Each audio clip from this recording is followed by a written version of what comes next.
So my next one is interesting because now we're getting into sort of events. But this one's not one event that happened on a particular day and time. It's more of an ongoing thing. And I think what's significant about it is why it's happening, but also what may happen next, which is pretty unpredictable. So my next cultural artifact is the exodus from X, formerly known as Twitter. Very good. The exodus from X, formerly known as Twitter. Now, for anybody who listens to this show, you're probably on social media. You probably are or were, increasingly were on Twitter, now known as X, because the exodus began when Elon Musk bought Twitter, which can we just like pause on that for a second?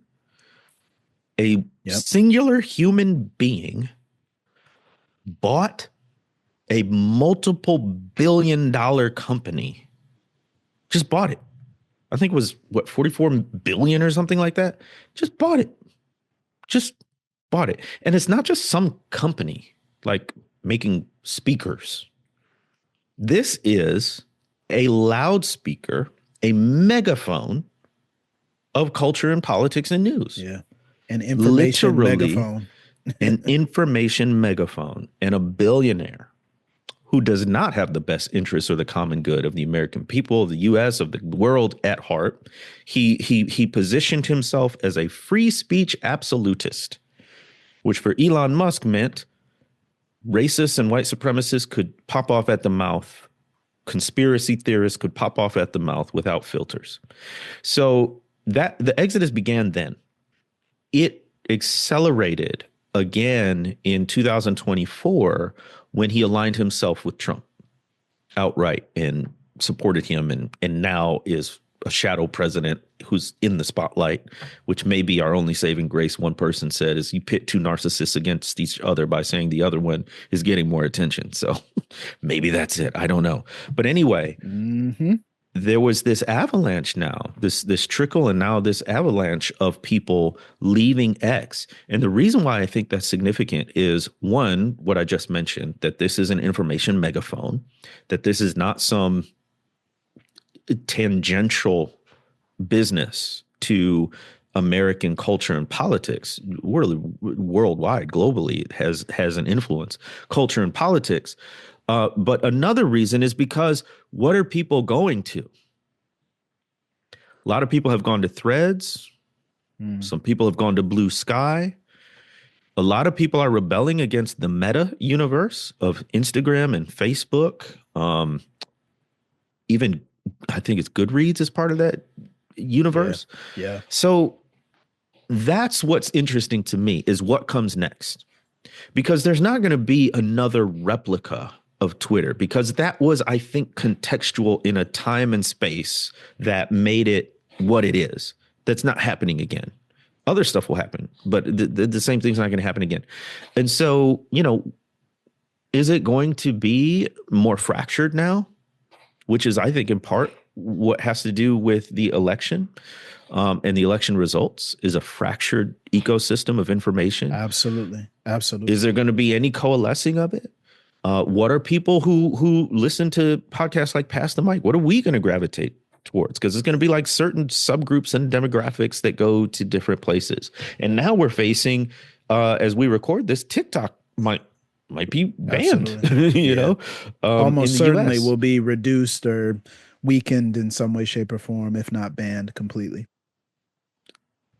So this complete decentralization of information gathering and sharing has left us with an unshared reality, a fractured reality, where it's even hard to converse with our neighbors because we may live in different informational ecosystems where the facts that we accept aren't even the same.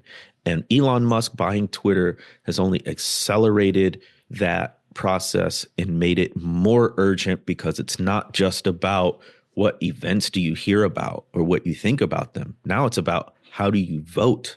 What do you believe about your neighbor, and how do you treat them? That's so good. Yeah. And I haven't fully left X, but considering where I would go for information. I mean, primarily I've used X in recent years as just a in current events reaction space, like so a sports reaction space or what have you. You know, it's just kind of become that because of what it's devolved into.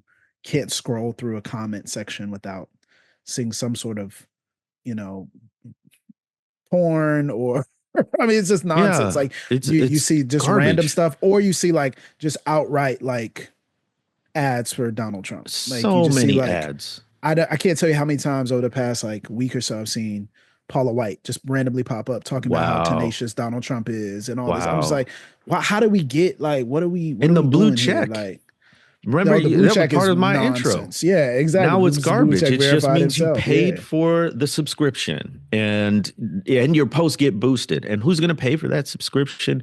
The usual rogues gallery of right wingers who want to spread that propaganda. So Yeah. there are many reasons people. I've not deleted my account, but I'm not posting on there. I might scroll through occasionally and like some things, or maybe retweet, but hardly ever even that. I'm more on Threads now, Instagram, IG stories.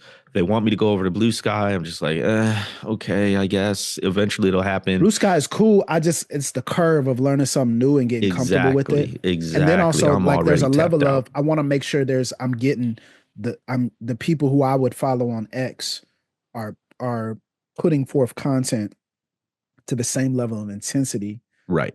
as they are on X, as they were on X on Blue Sky. You know, so I don't want to like feel like I lost like losing the platform is one thing, but then losing like the access to content and information and And the news, which voices. is the Yes, benefit and the exactly. voices, you know. So Yes. that's been tough. But yeah, I think that's brilliant. I think that 100% deserves it.